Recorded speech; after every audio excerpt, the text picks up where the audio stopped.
This is 8 Minutes, a podcast helping you understand the energy transition in just a few minutes. I'm your host, Paul Schuster. The Environmental Protection Agency is set to release new rules this week that could dramatically cut the amount of greenhouse gas emissions in the power sector.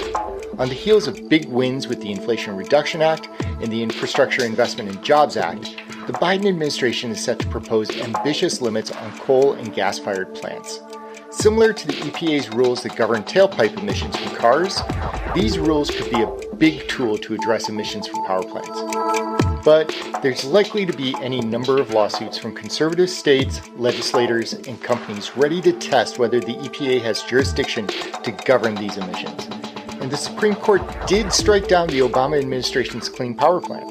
So, what does that mean for these new regulations, and how likely are they to affect any meaningful change in the industry?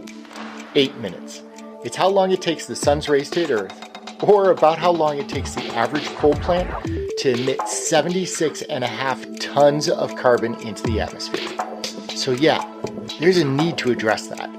Let's get it on.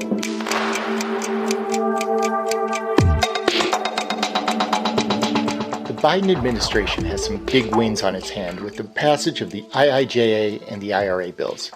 Think of these as quote-unquote carrot bills, offering up incentives in the way of tax breaks and cash grants in order to entice companies to decarbonize, to urge consumers to switch to electric vehicles, and for renewable energy developers to accelerate their deployment of clean power sources. And those legislative acts go a long way towards helping us as a country meet our emission reduction goals by 2030 and, more ambitiously, be net zero by 2050. But they don't get us all of the way there. And that's why the EPA regulations being proposed this week are such a big deal in the climate space.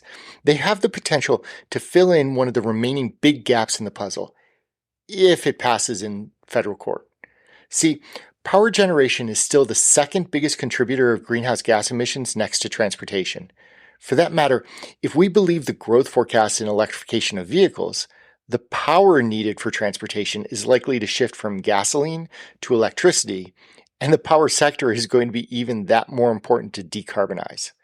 So, getting gas and coal plants on board is critical, and that's what the EPA ruling intends to do.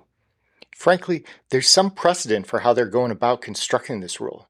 See, coal facilities already throw a bunch of crap into our atmosphere to begin with. Sulfur dioxide, nitrous oxides, mercury, but each of those can be controlled through capture technology. Flue gas desulfurization scrubbers, for instance, capture SO2 right from the stack. Back in 1970, Congress passed the Clean Air Act, giving the EPA broad authority to regulate these and other emissions. And the result is that every coal facility out there has environmental control technology on them to reduce and remove these harmful outputs. But not for carbon. The Obama administration tried to change that in 2015 with the announcement of the Clean Power Plan. Under it, the Obama-era EPA tried to argue that the Clean Air Act gave it broad authority over any harmful greenhouse gas, including carbon. And so the CPP tried to insert itself at the state level, limiting the total amount of emissions allowed from power plants in a state, and theoretically allowing each state to decide where and how to reduce those emissions. If successful, independent analysis of the CPP suggested that it would have lowered our total countrywide emissions by 32%. Yeah, it was a big deal, and naturally, it led to a whole bunch of lawsuits. And for the first time ever, the Supreme Court didn't wait for an appeals court ruling before they ordered a halt on the implementation of the regulations while the legal battles played out. Which meant that for the next 3 years or so, the legality of the CPP was caught up in the DC appeals court as they considered whether the EPA had overreached its authority. In a certain sense, that question was never definitively answered. President Trump effectively defunded and killed the CPP in 2018. But we're in a different administration now, and Biden has his eyes on learning from the failures of the CPP. Specifically, the EPA looks to be structuring these new rules with a far more narrow focus than how the CPP was written. The Clean Power Plan's focus was on setting a state-level emissions cap. What got it into the trouble with the Supreme Court in the first place? That was the first time that the EPA had tried a state-level anything, and it backfired on them. This week's rulemaking takes a different tack. These rules target the individual plants and require each facility to install the best available technology to capture and reduce carbon emissions. Similar in essence to what the EPA has authority to do around sulfur dioxide, mercury, and all of those other harmful emissions. This just adds carbon to the list. But it also begs the question, do we have a best available technology to remove carbon? Anyone who listened to my carbon capture episode knows that the technology is still pretty nascent and frankly, still really expensive. The Biden administration is banking on the IRA and the IIJA and the monies those bills contribute to carbon capture to change that tide.